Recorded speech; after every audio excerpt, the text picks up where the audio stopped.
welcome you to another exciting edition of your program, The Gallery. My name is Mercy Alexander. Sit and I'll be right back. In life, you can never be too sure who to trust. This is the story of Mrs. Ungazi.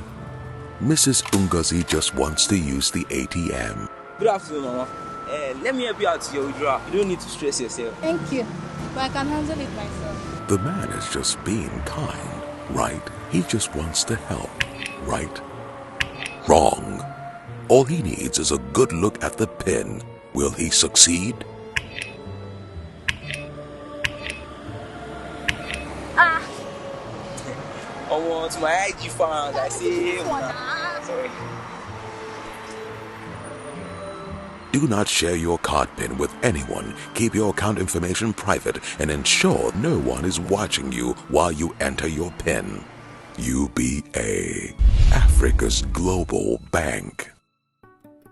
Celebrating high achievers, one name rings a bell. The chief servant, Dr. Mwazu Babangida Aliyu, CONON Talban Minna, was born on 12th November 1955 in Chachanga local government area of Niger State to Alhaji Aliyu Mwazu, the first Magajin Gari and the late second Yakin Minna, and Ajia Jemila, a princess in the Malawa ruling house of Zazao Emirate. He received his early primary education at the Central Primary School, now IBB Primary School, Minna, between 1963 and 1969. Later, he proceeded to Sokoto College of Arts and Arabic Language Studies, now Sheikh Mahmoud Gumi College, from 1970 to 1974. In the area of community services, Dr. Mwazu Babangida Aliyu had always taken special interest in the welfare of communities where he had lived both at home and abroad. Some of such services he rendered include the membership of the Executive Committee of the Parent-Teacher Association at the Adesoye College, Offa, the chairman of Parent Teachers Association, Pittsburgh, PA, United States of America, chairman and the secretary, Nigerian Labour Congress, NLC, Lagos, National Audition, Nigeria Union of Teachers, headquarters, vice president, National Association of Public Administration and Management, and president, Student Union College of Education, Sokoto. He was for 8 years the chairman of the Forum of 19 North State Governors. He is currently the chairman of the Forum of Former Governors in Nigeria. Now, I welcome you to a very beautiful episode of today's show, because we have a wonderful one at that, a man who has touched the life of people not only in Niger State, but also in Nigeria at large. They call him the chief servant, because like he said, he loves to serve the people. He doesn't want to be called His Excellency, but chief servant. He is Dr. Mwazu Babangida Aliyu. I welcome you to the show, Your Excellency, sir. Thank you very much. It's an honor to be with you here today. It's my pleasure. With your countless outstanding achievements, what was that drive? What is that thing that keeps you going, and gave you that strength to achieve all this? I think when you grow up in a well-educated family, large family, where right from your youthful days or from your young days, you know that you really have to excel, not just to become a number. And I have a wonderful mother who had always encouraged me until today. Anytime I discuss with her, I come out feeling stronger than anybody around. So for me, the strength had always been there. The drive had always been there, and the ability to get things done. Believe me, if you ask me how I get things done, sometimes I can't explain, but I know that whatever issue you bring, we should be able to solve it. Now, sir, as a community man, what are some of those ways you have served your community? Do we start with the NYSC first? I was 22 when I was posted to Lagos to serve in the National Youth Service Corps. And I served, I taught in Ipori, Jibrim Martins Memorial Grammar School, Ipori, Lagos. Came back, started teaching in Niger State, and with the contract after 2 years, I went back to school. Achievement in terms of community, one sometimes does not want to count what he has been doing around, because many of them will be silent like feeding people, going, assisting those who are indigent. You don't want to announce those ones. But in terms of achievement to assist not just a community, but a state and the people, then believe me, that's why we have been very involved. Also in our unofficial capacity, at the moment, I am the chairman of Board of Trustees of Sir Montebello Memorial Foundation. Sir Montebello was the premier of northern Nigeria who laid a solid foundation on a very good value system. But after a while, we saw that values been eroded and broken, and we thought that we needed to let people understand that there were still things to be learned from the administration and the personality of Sir Montebello. And I'm there now. I'm also the chairman of the former PDP Governors Forum, and at the moment what I am involved in also is resuscitating the Nigerian Governors Forum. That is a non-partisan former Governors Forum, whoever was a governor, and we have up to about 80-something members on that front.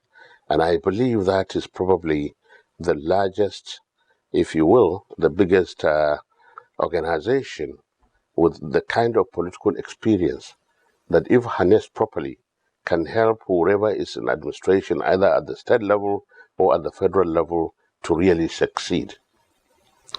But what has become obvious, and I think as a result of the military rule, we have become, one, impatient. Two, democracy needs a lot of patience because the decision-making process can be very slow. But once the decision had been reached in that slow motion, taking all the information required for the decision to be made, you will find that it's a solid decision. But as Nigerians, we have become very used to alacrity, immediate effect of the military. And because of the coup d'etat that had occurred severally in this country, every government that comes in as a result of a coup will try to condemn whatever the other government had done. And unfortunately, we have also transferred it into civil rule and democracy, which is not good.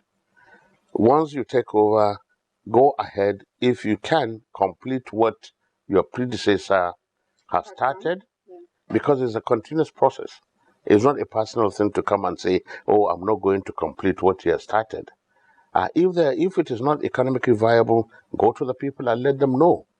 But not to make it look like it's a personal fight between you and your predecessor. That is not good.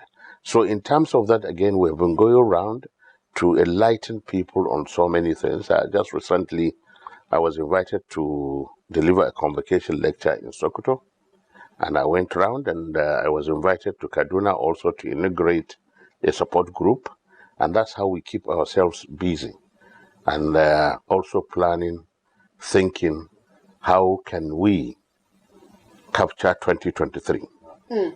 That's a good one, sir. Now, sir, as a former governor of Niger State, Yes, ma'am. and you are well grounded, you're very educated, what are the impacts you have done for your state in respect of education? There are many things that I'm passionate about, but mostly education, because I enjoyed it very free. My primary school, my secondary school, my university were all free, and in fact, I was paid to stay in school. When I say that, some people try to ask, how are you paid? I said, when I was in secondary school, I was paid transport money for every holiday, to and fro. I was given a uniform for play and uniform for classroom. I was given soap to wash my clothes. I was fed free. So for me, that is actually free education. And like I said, I enjoyed mine from elementary school to the university. The only time I paid was when I went to do my master's and PhD, and that's outside Nigeria. That's why I had to pay my way up. When I went to Niger State, and I discovered that people were still paying school fees, and there was even discrimination in terms of so-called indigent, non-indigent, I cancelled it. And I translated, because it's in our law that education should be free from elementary to junior secondary school. And UBEC, that is Universal Basic Education Commission, was established purposely for that, to satisfy those issues. So during your time? No, even now, it's still there. It's still there, but you need to do, you complement whatever you want. You want 1 billion from UBEC, you bring 1 billion, they bring 1 billion. If it is 1 billion you want, bring 500 million naira, and I utilize that properly. And I make sure that both education at that level, in fact, up to the secondary school level, was free. Yeah. And people were really mobilized. Today, I hear people, and I'm very happy when somebody says to me, "Oh, I wouldn't have finished my secondary school if you had not come. But with your coming, we did this, we did that." And I see an old man greeting me, being very friendly. There was a time when one came and embraced me, and the security were about to punish him, and I said, "No, leave him alone, sir. What is? Why did I owe this?" He said, "Look, I had 3 children, and anytime they were going back to school, my hypertension would come. But one day, as I was going around trying to get the fees and their school feeding and whatever, they came back and said, Talba, which is my traditional title in Minna, Talba has cancelled that, so here is your money back." So from that time, he had become healthy. So what I did was also to train and retrain, and insisted that nobody will get a promotion until he has this particular training, or in the case of permanent secretaries, nobody will be appointed permanent secretary until he had master's degree program. You will go to a school and find out, a secondary school or a primary school, you discover a headmaster or a principal and 1 or 2 teachers only, of classes from 1 to 6. So we needed at that time to do what we had to do, and I'm happy till tomorrow people are still reminding us of what we have done. Maybe we, part of the experience is this, which political science seems not to have captured properly.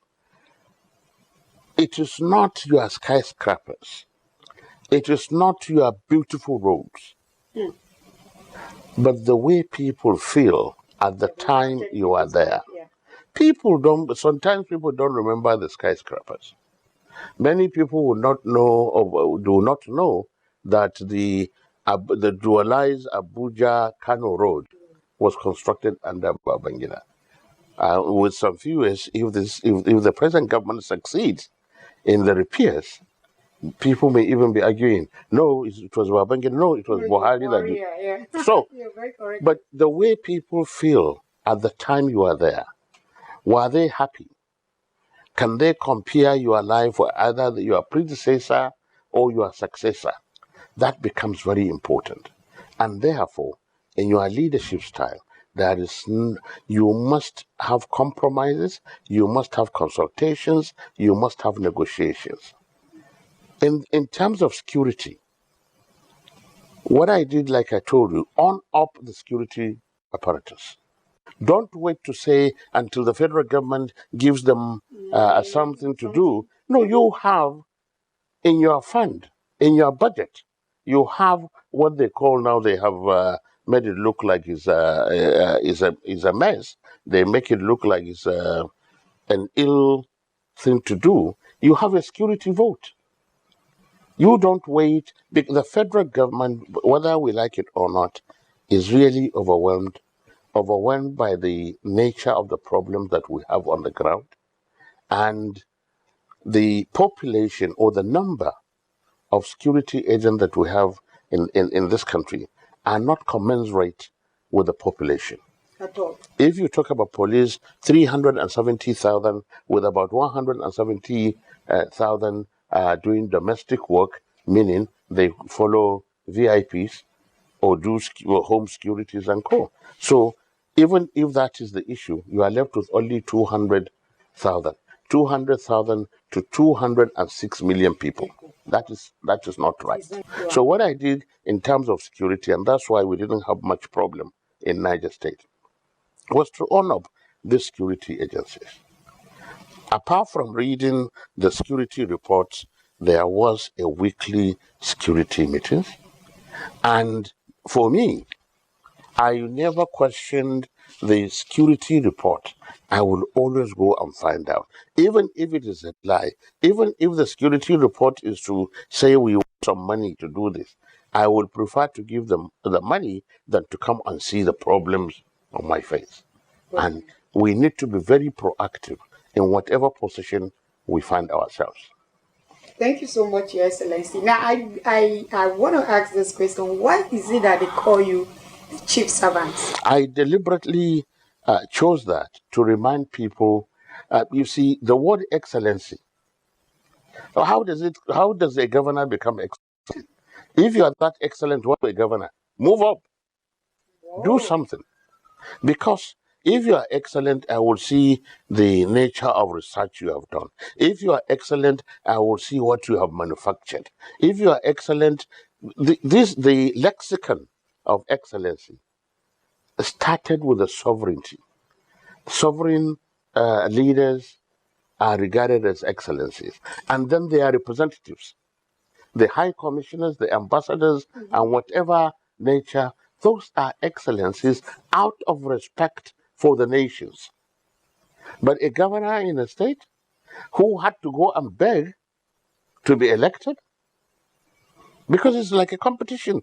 Apart from the number of parties, even at your party level, you have to compete with so many people to be elected. Then how do you become excellent in that?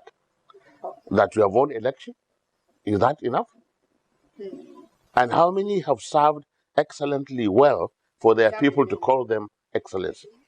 So that's why I chose what I have been used to. I have always been called civil servant. So you choose that name yourself. Yes, think you're very correct, chief servant. So I will learn from now to start calling you. When you give your name, whatever you decide to call yourself, believe me, that is what you gravitate towards.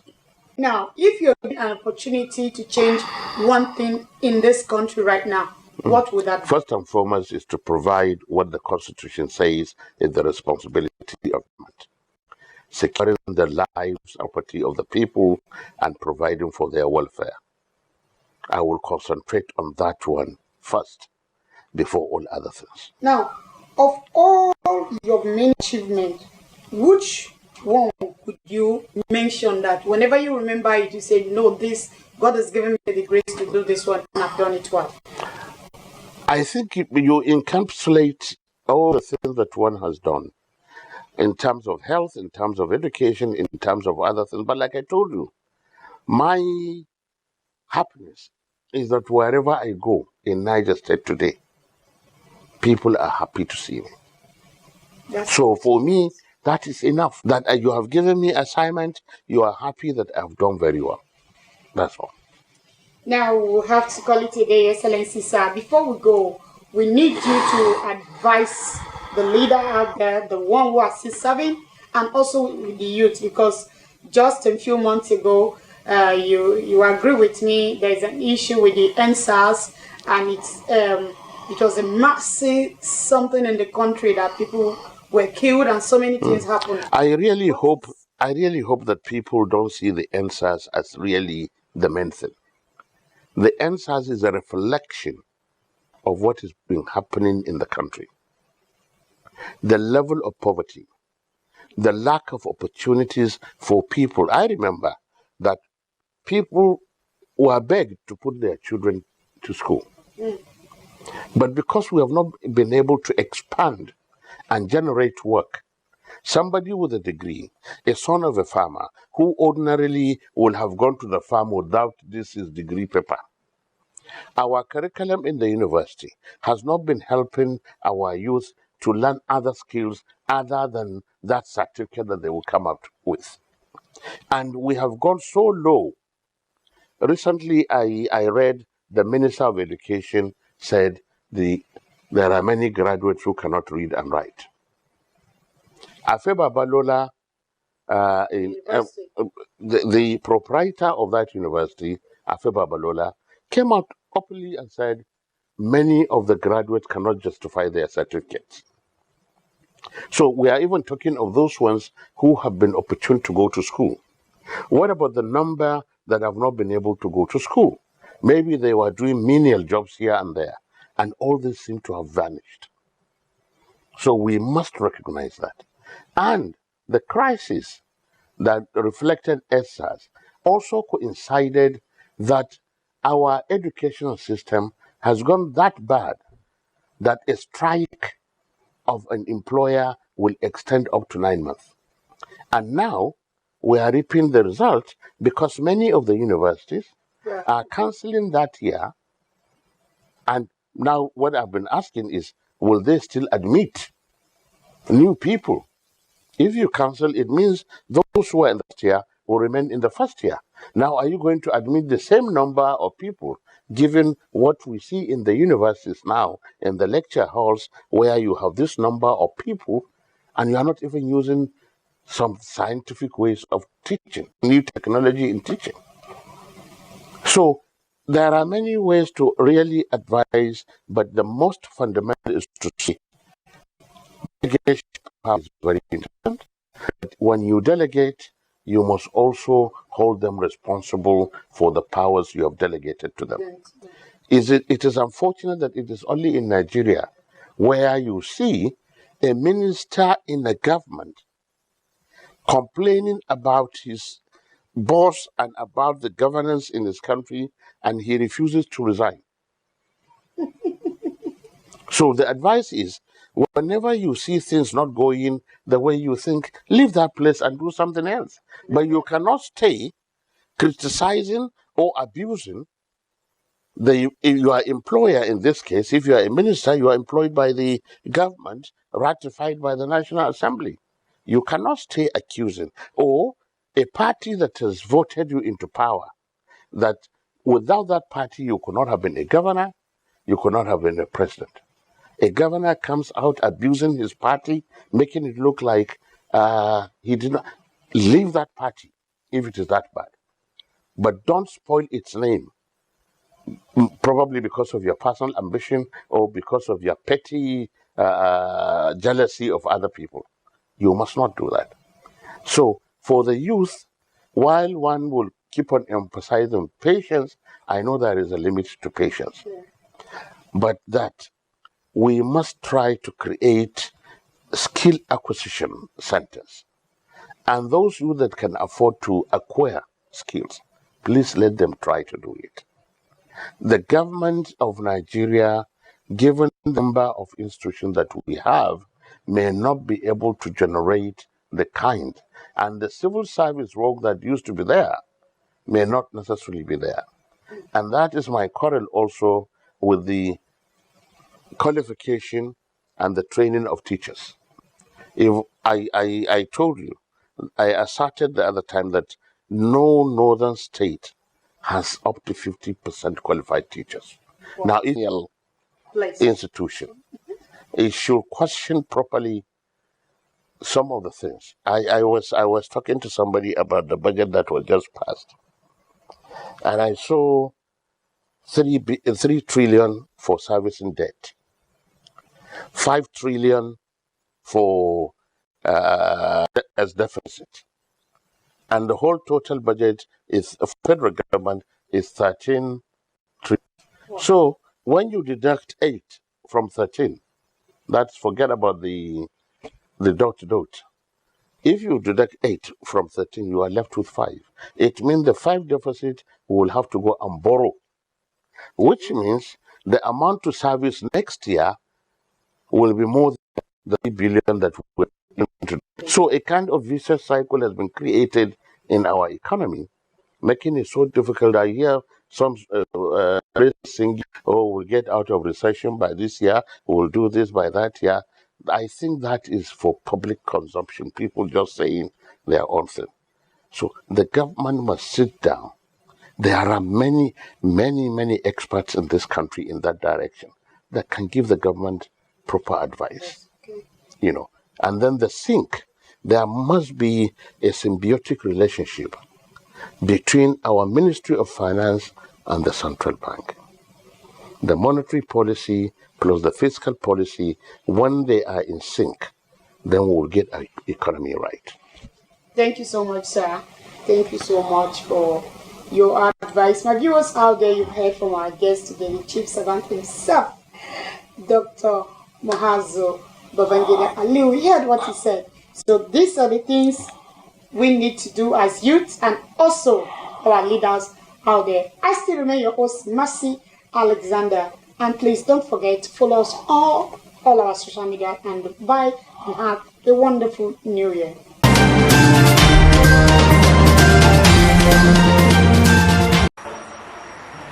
In life, you can never be too sure who to trust.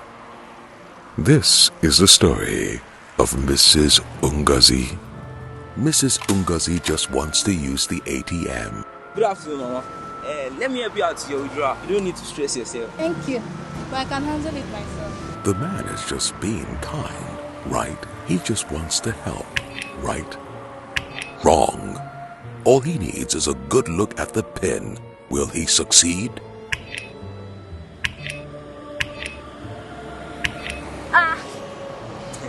Oh, to my IG fans, I say, sorry. Do not share your card pin with anyone. Keep your account information private and ensure no one is watching you while you enter your pin. UBA, Africa's global bank.